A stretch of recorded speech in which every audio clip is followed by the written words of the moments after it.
ഈ ആന്റിക് പീസസിനോട് അങ്ങനെ എന്തൊക്കെ നോക്കിയത്, എത്ര സാധനങ്ങളാണ്.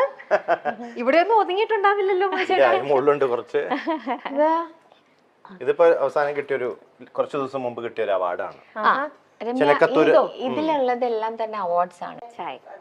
ചായ റെഡി, വന്നപ്പോഴേ ചായയൊക്കെ റെഡി ആയി. Thank you. ഇതൊക്കെ പ്രത്യേകിച്ച് കുട്ടികളുടെ ഇഷ്ടത്തിന് അങ്ങനെയൊന്നും വെച്ചിരിക്കണമെന്നല്ല. രണ്ടു പേർക്കും പെറ്റ്സിനെ വലിയ ഇഷ്ടമാണ്. ഇഷ്ടം പോലെ പെറ്റ്സ് ഇങ്ങനെ വന്നു പോയി ഇരിക്കുകയാണ്. അപ്പം അതിന്റെ ഒരു ഭാഗമായിട്ട് ഈ അക്വേറിയം ഇവിടെ ഇരിക്കുന്നു. എത്ര നാളായിട്ട് ഇവിടെ ഇരിക്കുന്നുണ്ട്? ഇതിപ്പോ 10-11 years. അതിനു മുമ്പ് വേറെ ആയിരുന്നു. അതിനു മുമ്പ് ആ കോർണറിൽ ഉണ്ടായിരുന്നു ഒരു മറ്റേ മറൈൻ ഇതുപോലെ സെറ്റ് ചെയ്തിട്ടുണ്ടായിരുന്നു, ലൈവ് അക്വേറിയം. ആമസോൺ ഇതുപോലെ അതുപോലെ ടോർട്ടോയ്സ് ഇതൊക്കെ ഉണ്ട്. ടോർട്ടോയ്സ് അത് ഇടാൻ പാടില്ലായിരുന്നു അറിയില്ലായിരുന്നു. അപ്പൊ അവര് കൊണ്ട് ഇട്ടു. അതിങ്ങനെ വീട്ടിലൊക്കെ ഇങ്ങനെ നടക്കും. അത് നമ്മള് പുറത്തേക്ക് പോയിട്ട് വരുമ്പോഴത്തേക്കും അത് കട്ടിലിന്റെ ചോട്ടിലും അവളുടെ ഒക്കെ ആയിട്ട് പോകും. അതിന് മുകളിൽ നിന്ന് കയറി ചാടി ചിലതൊക്കെ ആത്മഹത്യ ചെയ്തിട്ടുണ്ട്. അങ്ങനെ കരയിലേക്ക് ചാടിയാൽ അത് മരിക്കുമോ?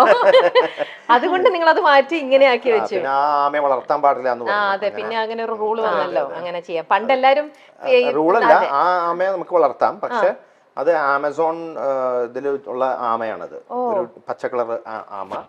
അതെന്തോ ഹസാർഡാന്നൊക്കെ പറഞ്ഞിട്ട് ഓരോ യൂട്യൂബ് വീഡിയോസ് ഒക്കെ വന്നിരുന്നു. അങ്ങനെ ഇവിടെ ഒരാള് വന്നിട്ട് അതിനെ കൊണ്ടുപോകുന്ന ഒരാളുണ്ട്. അയാൾ വന്ന് കൊണ്ടുപോയി. അത് മറ്റുള്ള ജീവികൾക്ക് ദോഷമാണെന്ന് ഇവിടത്തെ. ഇപ്പൊ നമ്മളത് പുറത്ത് അഴിച്ചു വിട്ടാലും അല്ലെങ്കിൽ വെള്ളത്തിൽ കൊണ്ടുവന്നിട്ടാലും ഒക്കെ മറ്റുള്ള ജീവികൾ നമ്മുടെ ഇവിടത്തേക്ക് സെറ്റ് ആയിട്ടുണ്ടാവില്ല. ഓക്കെ. അതുകൊണ്ട് മനുഷ്യന് ഇഷ്ടമാണ് ഇങ്ങനത്തെ പെറ്റ്സും കാര്യങ്ങളൊക്കെ. ഭയങ്കര ഇഷ്ടമാണ്. ഇതല്ലേ ഏറ്റവും വലിയ പെറ്റ് അല്ലേ? ഞാൻ നിങ്ങളുടെ ഇന്റർവ്യൂല്, എനിക്ക് പിന്നെ ഇന്റർവ്യൂ നല്ല നമുക്ക് പേഴ്സണലി അല്ലാണ്ട് നല്ല പരിചയമുണ്ട്, ഇവരെ കുറിച്ച് അല്ലാതെ തന്നെ അറിയാം. എപ്പോഴും അതെ ചേച്ചിയാണ്. എന്താ ഞാൻ വേറൊരു കാര്യം കൂടെ ഉണ്ട്, ചേച്ചിക്ക് അറിയോ, സോഷ്യൽ മീഡിയ തുറന്നു കഴിഞ്ഞാല് മൈച്ചേട്ടന്റെ ഒറ്റയ്ക്കുള്ള ഇന്റർവ്യൂവിനെക്കാട്ടിലും ഭയങ്കര റീച്ചും ഭയങ്കര പബ്ലിസിറ്റി ഈ ചേച്ചിക്കാണ്. സീക്രട്ട് ആണ് മനസ്സിലാവുന്നത്. രമേഷ് പിഷാരുടെയും ധർമ്മജനും പോലെയാ.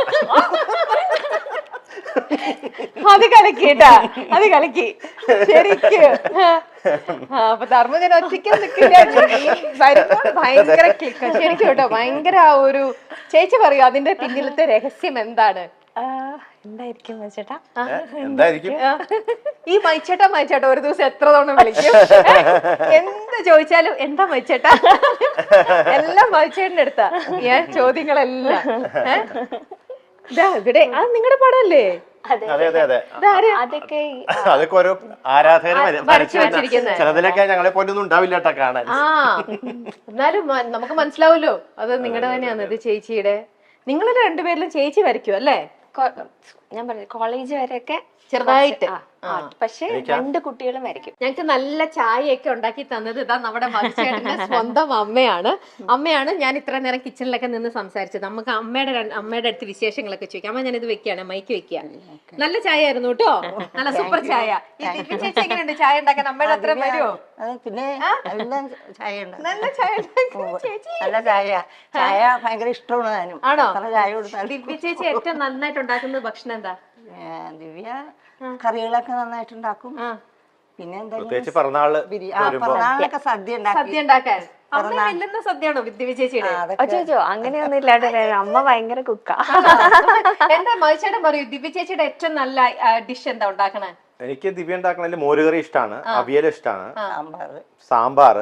അമ്മ ഉണ്ടാക്കുന്നതിലോ? അമ്മ ഉണ്ടാക്കണതെല്ലാം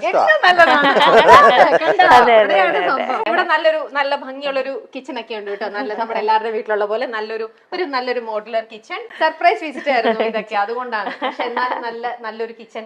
നമ്മുടെ ഇവിടെ നിന്ന് ഉണ്ടാക്കുന്ന ഭക്ഷണമാണ് നമ്മുടെ പ്രിയപ്പെട്ട ഗായകൻ മതിച്ചേട്ടൻ. ഇതൊക്കെ ആൾക്കാർ അറിയണ്ടേ ഇതൊക്കെയാണെന്നുള്ളത്. എല്ലാവർക്കും വലിയൊരു ഇതാണ് മതിച്ചേട്ടൻ കഴിക്കുന്ന ഭക്ഷണം, എങ്ങനെ ജീവിക്കുന്ന രീതിയൊക്കെ. അപ്പൊ അതൊക്കെ എല്ലാവർക്കും അറിയണ്ടേ. നമ്മളെ പോലെ തന്നെ നല്ലൊരു സാധാരണ നല്ലൊരു ലവ്ലി ആയിട്ടുള്ള ഒരു കുടുംബം. ഇത് ഇവിടെ ഒരു വർക്ക് ഏരിയ. ഇനി നമുക്ക് അടുത്ത സ്ഥലത്തേക്ക് പോകാം. അതെന്താ മനുഷ്യരുടെ ആനിമൽ? അത് അനിമലിന്റെ മലയാളത്തിൽ ഞാൻ പാടിയിട്ടുണ്ട്, മലയാളം വേർഷൻ. അപ്പൊ അവര് ടി സീരീസും അതിന്റെ പ്രൊഡക്ഷൻ യൂണിറ്റ് ഒക്കെ അവര് അയച്ചു തന്നതാ.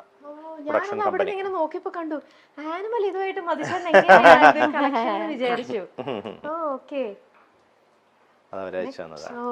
ഇത് കഥകളിയൊക്കെ ഇഷ്ടമാണോ? പിന്നെ കാണാനൊക്കെ ഇഷ്ടംപോലെ പണ്ട് കുട്ടിക്കാലത്ത് ഇഷ്ടംപോലെ ഞാൻ പോയി കാണുമായിരുന്നു. കാണാറുണ്ട്. ഓക്കെ. അപ്പൊ ഇപ്പോഴും പൂർണ്ണത്രേശിന്റെ അവിടെ ഇപ്പൊ ഉത്സവത്തിനൊക്കെ പോകാൻ പറ്റാറില്ല. പോണെന്ന് ആഗ്രഹമുണ്ട്, പക്ഷെ നടക്കാറില്ല ഇപ്പത്തെ ഒരു ഇതില്. അതെ അതെ. ഇനി നമ്മൾ അവിടെ ഒരു ബെഡ്റൂം ആണ്. നമ്മള് ബെഡ്റൂമിലേക്കൊന്നും പോകുന്നില്ല, പ്രൈവറ്റ് ഒരു ഇത് അവിടെ ബെഡ്റൂം. ഇതെന്താ ചേച്ചി? അത് വാഷ്റൂം. വാഷ്റൂം ആണ്. Okay okay. ഇവിടെ ആരൊക്കെ വന്നു, എന്തൊക്കെ സംഭവിക്കുന്നു എന്ന് അറിയാനായിട്ട് കംപ്ലീറ്റ്. ഓക്കെ. ഇവിടെ ഒന്നും നിങ്ങൾ ഇരിക്കാറുണ്ടോ ടി വി കാണാൻ വേണ്ടി? ഇടയ്ക്ക് വല്ലപ്പോഴും മിക്കവാറും അച്ഛന്റെ പൊസിഷനാണ് ഇത്. അച്ഛന്റെ സീറ്റാ. ഓക്കെ. ചേച്ചിയുടെ അച്ഛനും അമ്മയും മത്സ്യന്റെ അമ്മയും ആണല്ലേ? ഓക്കെ. ഇത് ചേച്ചിയുടെ അമ്മ, എന്റെ അമ്മ. അത് പിന്നെ പറയേണ്ട ആവശ്യമില്ല, അതുപോലെ തന്നെ ഇരിക്കണം, കാണാൻ അതേപോലെ തന്നെ പകർത്തി വെച്ചിരിക്കണ പോലെ തന്നെ. സുഖമായിട്ടിരിക്കുന്നോ? സുഖം. ഈ ദിവ്യ ചേച്ചി എപ്പോഴും ഇങ്ങനെ ചിരിച്ചോണ്ടിരിക്കുന്നത്, അതിന്റെ സീക്രട്ട് എന്താ? അത് അമ്മയുടെ അടുത്ത് തന്നെ ചോദിക്കട്ടെ. എപ്പോഴും ഇങ്ങനെയായിരുന്നു ചെറുപ്പം മുതലേ? ചെറുതിലേ മുതൽ അങ്ങനെയായിരുന്നു. എന്താ നിവേദിത ചേച്ചിയും എനിക്കറിയാം. ചേച്ചി നിവി ചേച്ചി ചിരിക്കുന്നതിനെക്കാട്ടിലും ഫുൾ ടൈം ഈ ദിവ്യ ചേച്ചി കൊറേ നോക്ക്, ഫുൾ ടൈം ഇങ്ങനെ ചിരിയാണ്. അത് എന്താ അമ്മയ്ക്ക് എന്താ തോന്നുന്നത്? അമ്മയുടെ തന്നെ ഒരു ഇതാണോ അതോ അച്ഛന്റെ ആണോ? ആരുടെ രീതിയാക്കി ഇട്ടിരിക്കുന്നത്? ചിരിക്കാറില്ല ഇല്ലേ? നമ്മള് ലേഡീസ് ആണല്ലേ കൂടുതൽ ചിരിച്ചോണ്ടിരിക്കണത്. ചേച്ചിയുടെ ദേഷ്യപ്പെട്ട ഒരു രൂപം അതെന്ന് പറയണത് അങ്ങനെ ഉണ്ടാവാറുണ്ടോ? വളരെ റയറാണ്. ഓ ഓക്കെ. അത് ഞാൻ മധുചേട്ടന്റെ അടുത്ത് ചോദിക്കട്ടെ ആ കാര്യം. അങ്ങനെയൊന്നും ഇല്ല, പറ്റൂല ആണല്ലേ? വളരെ സ്വീറ്റ് ആയിട്ടുള്ള ഒരു അല്ലേ? ഓക്കെ. ചായ ഒക്കെ കുടിച്ചോ? ഓക്കെ. ഞങ്ങളെന്നാ ബാക്കി ഇതിലേക്ക് പോട്ടെ. ശരി കേട്ടോ അമ്മ, ടേക്ക് കെയർ. കാണാം. അപ്പൊ അത് അമ്മയുടെ മുറിയായിരുന്നു. അതിലേക്ക് പോവാമോ? പോവാം. ലൈറ്റ് ഇല്ലാതെ പോയി, കഷ്ടം. അതാ കറണ്ട് പോയിരിക്കാണ് കേട്ടോ. ഞങ്ങൾ ഇൻവേർട്ടറിലാണ് ഇപ്പൊ ഇതെല്ലാം ഇട്ടിരിക്കുന്നത്. അതുകൊണ്ട് എല്ലാ ലൈറ്റ്സും നമുക്ക് ഓണായി കിട്ടില്ല. നമ്മൾ പോകുന്ന വഴിയിൽ നിറയെ ഇതാ ഈ പെയിന്റിങ് ഇതെല്ലാം നിറഞ്ഞ് കൃഷ്ണനും ഉണ്ണിക്കണ്ണനും. ഇത് ശിവകുടുംബം. അതെ, അതും ആശ ചേച്ചിയുടെ. അതും ആശ. Okay okay. എന്റെ അമ്മ ഇത് എവിടേക്ക് ആ സമ്മാനങ്ങൾ വെച്ചിരിക്കുന്ന വീട്ടില് ഇടയില മധുചേട്ടന്റെ ഇതൊക്കെ വെക്കാനായിട്ട് കംപ്ലീറ്റ്. എവിടെയാണ് അച്ഛൻ? ഓക്കെ. അച്ഛൻ കിടക്കാണെങ്കിൽ വിളിക്കണ്ട. നോക്കാം. അച്ഛൻ വായനയിലാണ്. ഒന്ന് വന്നാ ബുദ്ധിമുട്ടാവോ? അച്ഛ ഒരു ഇന്റർവ്യൂവിന്റെ രമ്യ അറിയില്ലേ? രമ്യ, നിഖിലിന്റെ രമ്യ ഓർമ്മയില്ലേ? രമ്യ ചേച്ചിയുടെ അച്ഛനാണ് കേട്ടോ. അച്ഛൻ ഭയങ്കര റീഡിങ് ഹാബിറ്റ് ഉള്ള ഒരാളാണ്. അച്ഛൻ ഒരുപാട് വായിക്കും. അപ്പൊ അച്ഛൻ വായിച്ചുകൊണ്ടിരിക്കുമ്പോ ഞങ്ങൾ ഒന്ന് ബുദ്ധിമുട്ടിക്കാൻ വന്നതാ. ഇത് അച്ഛന്റെ മൈക്കാണ്. മൈക്ക് പറയണത് കേൾക്കാനായിട്ട്. അച്ഛൻ സുഖമായിട്ടിരിക്കണോ? പിന്നെ ചായ കുടിച്ചോ? ചായ കുടിച്ചു. എന്ത് ബുക്കാ ഈ വായിക്കുന്നേ? അയോധ്യ.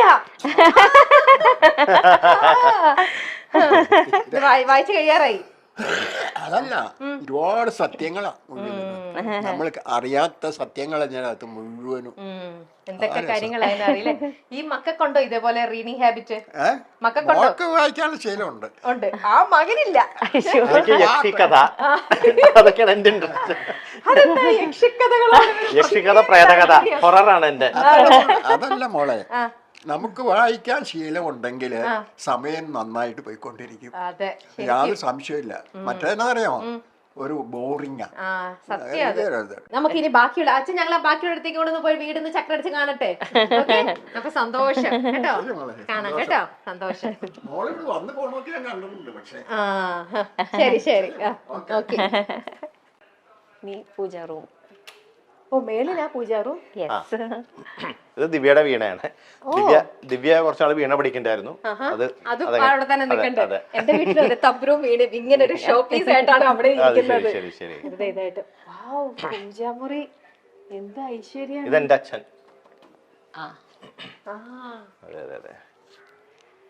ഇത് മുത്തശ്ശൻ. അത് ദിവ്യയുടെ അപ്പൂപ്പനും അമ്മയും. ഇത് ദിവ്യയുടെ, അത് അച്ഛന്റെ അച്ഛനും അമ്മയും. ദിവ്യയുടെ അമ്മയുടെ അച്ഛനും അമ്മയും. അത് അറിയാലോ. എന്നോടോ? ആദ്യം പൂജാമുറി കാണട്ടെ. കയറിക്കോളൂ. കയറാമോ? ഓ